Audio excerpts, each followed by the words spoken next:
दोस्तों, आप सभी का स्वागत है हमारे चैनल न्यूज़ AK 786 पर। वीडियो पसंद आने पर लाइक करें, शेयर करें और चैनल को सब्सक्राइब करें। आज की बड़ी खबर आपके सामने। आज के मुख्य समाचार देखते रहे लगातार। राजनाथ के बयान से ऐसे बौखलाया चीन। उगल दिया गलवान घाटी का वह सच जो अब तक छुपाता फिर रहा था। भारत और चीन के बीच पिछले कई महीनों से तनाव चल रहा है। इसी बीच खबर है गलवान घाटी में हुई झड़प को लेकर धोखेबाज चीन का बड़ा कबूलनामा सामने आया है। चीन ने पहली बार ये माना है कि गलवान घाटी की झड़प में उसके सैनिकों की भी मौत हुई थी। भारत ने जहां अपने शहीद सैनिकों का अंतिम संस्कार पूरे सैन्य सम्मान के साथ किया गया, वहीं चीन ने तो पूरी दुनिया से ही नहीं बल्कि अपने मारे गए सैनिकों के परिजनों तक को जानकारी नहीं दी और गुप्त तरीके से मारे गए सैनिकों का अंतिम संस्कार कर दिया। लेकिन झूठ ज्यादा दिन तक नहीं चलता है और अब चीन ने स्वीकार किया है कि उसके भी सैनिक इस हिंसा में मारे गए थे, लेकिन उनकी संख्या भारत से कम थी। राजनाथ के बयान का किया जिक्र। सूत्रों के मुताबिक चीन सरकार के मुखपत्र माने जाने वाले ग्लोबल टाइम्स के मुख्य संपादक ने माना है कि इस हिंसा में चीन को भी नुकसान पहुंचा था और उसके सैनिकों की भी जान गई थी। हालांकि उन्होंने इसे बड़ी सफाई से माना और कहा कि 15 जून को गलवान में मारे गए चीनी सैनिकों की संख्या भारत से कम थी और किसी भी चीनी सैनिक को भारत ने बंधक नहीं बनाया था, जबकि PLA के सैनिकों ने कई भारतीय सैनिकों को बंदी बना लिया था। आज की बड़ी खबरें आपके सामने। आज के मुख्य समाचार देखते रहे लगातार।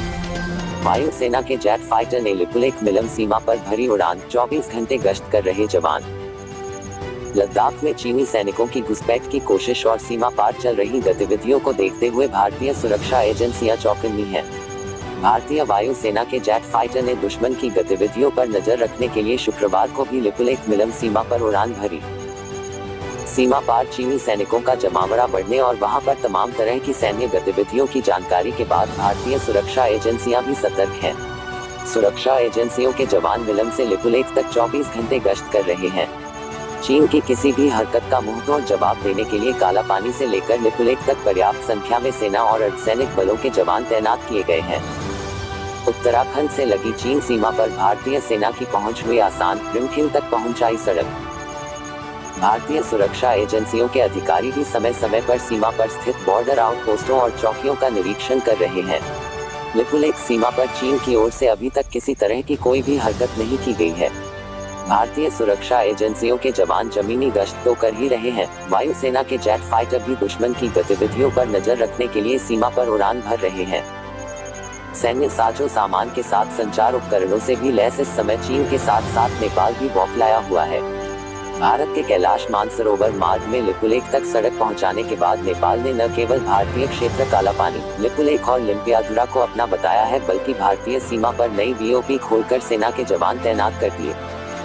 इसको देखते हुए भारतीय सुरक्षा एजेंसियां नेपाल सीमा पर भी सतर्कता बरत रही हैं।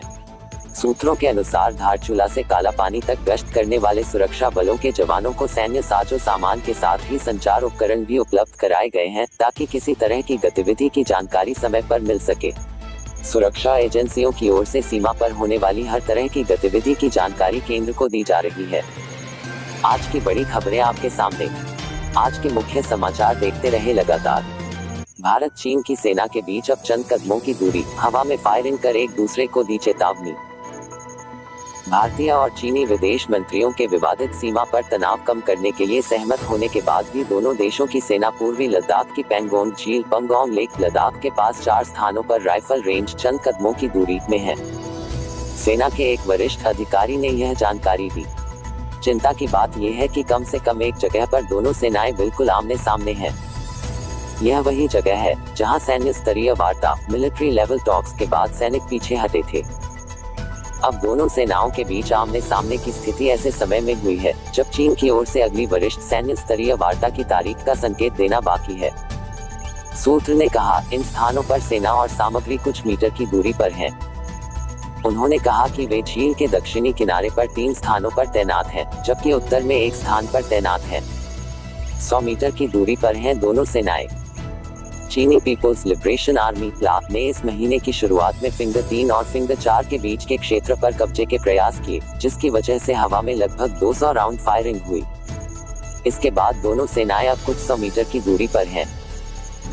ला के सैनिकों ने भाले और बंदूकों से लैस होकर 14 जून को गलवान घाटी गलवान वैली में एक मध्ययुगीन शैली की लड़ाई शुरू करने की कोशिश की थी, जिसमें 20 भारतीय सैनिक शहीद हो गए थे। इस हिंसक झड़प में कुछ चीनी सैनिक भी घायल हुए थे। आज की बड़ी खबरें आपके सामने। आज के मुख्य समाचार देखते रहे लगातार। युवाओं के सामने झुकी योगी सरकार, सभी विभागों में शीघ्र भर्ती पूरा करने का दिया निर्देश। लखनऊ, प्रधानमंत्री नरेंद्र मोदी के जन्मदिन को बेरोजगारी दिवस के रूप में मनाना युवाओं के लिए वरदान साबित हो रहा है। उत्तर प्रदेश के मुख्यमंत्री योगी आदित्यनाथ ने प्रदेश में नौकरियों को लेकर बड़ा बयान जारी किया है। मुख्यमंत्री ने अधिकारियों से सभी विभागों में खाली पदों का ब्यौरा मांगा है। इसके साथ ही अगले 3 महीनों में भर्ती प्रक्रिया शुरू करते हुए 6 महीने के अंदर नियुक्ति पत्र बांटने का निर्देश दिया है। सीएम योगी ने लोक भवन में बैठक के दौरान स्पष्ट निर्देश देते हुए कहा कि अब तक हुई 3 लाख भर्तियों हो चुकी है। पारदर्शी तरीके से अगले 3 महीने में भर्ती प्रक्रिया शुरू करें। महीने के अंदर नियुक्ति पत्र बांट दिए जाएं। यूपी लोक सेवा आयोग में पारदर्शी और निष्पक्ष भर्तियां हुई। उन्होंने कहा कि जिस प्रकार यूपी लोक सेवा आयोग से पारदर्शी और निष्पक्ष भर्तियां हुई हैं, उसी प्रकार तेजी से भर्तियां की जाएं। अब तक हुई बड़ी सरकारी भर्तियों में 1,37,000 पुलिस की भर्ती हो चुकी है। 50,000 टीचर की भर्ती हो चुकी है। सूचना एवं जनसंपर्क निदेशक शिशिर ने जानकारी देते हुए बताया कि 21 सितंबर को सीएम सभी आयोगों और भर्ती बोर्डों के प्रमुखों के साथ भी बैठक करेंगे। आज की बड़ी खबरें आपके सामने। आज के मुख्य समाचार देखते रहे लगातार। प्रियंका वारा कर रही है नेताओं के साथ मीटिंग। कई दिनों से वीडियो कॉन्फ्रेंसिंग के जरिए 4 समिति के नेताओं से को चर्चा। कांग्रेस पार्टी की उत्तर प्रदेश की महासचिव प्रियंका गांधी वारा इन दिनों लगातार पार्टी के नेताओं से मीटिंग कर रही हैं। प्रियंका ने पिछले दिनों पार्टी की 4 समितियों के नेताओं के साथ वर्चुअल कॉन्फ्रेंस की। प्रियंका गांधी इन तमाम मीटिंग में कमेटी को टास्क और टाइमलाइन दे रही है। वह इस बात को लेकर भी चर्चा कर रही है कि कमेटी को आगे क्या काम करना है। इन मीटिंग्स की सबसे खास बात यह है कि वह हर कमेटी को टास्क के साथ एक टाइमलाइन भी दे रही है, जिसमें उन्हें वह काम पूरा करना है। मैनिफेस्टो कमेटी के सामने 10 लाख लोगों से जुड़ने का लक्ष्य। रिपोर्ट्स के मुताबिक मैनिफेस्टो कमेटी को प्रियंका गांधी की तरफ से खास तौर पर आदेश दिया गया है कि वह कम से कम 10 लाख लोगों के साथ जुड़े, उनसे बातचीत करें और उसके बाद मैनिफेस्टो की रूपरेखा तय की जाए। आज की बड़ी खबरें आपके सामने। आज के मुख्य समाचार देखते रहे लगातार। क्यों दिया इस्तीफा, कैसे सरकार को समझाने में रही विफल, अब आगे क्या होगा। कृषि बिलों पर हरसिमरत कौर बादल का बेबाक इंटरव्यू। जवाब, ये पार्टी के उच्च स्तरीय और कोर समिति से संबंधित मामले हैं।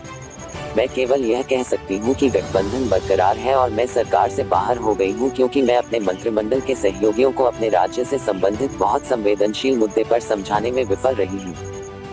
सवाल, क्या आपने कभी उम्मीद की थी कि यह मामला इतना बढ़ जाएगा और आप सरकार से बाहर आ जाए। दोस्तों, आज का कार्यक्रम हमारा यही समाप्त हुआ। जल्दी लेकर आएंगे आपके लिए बड़ी खबरें।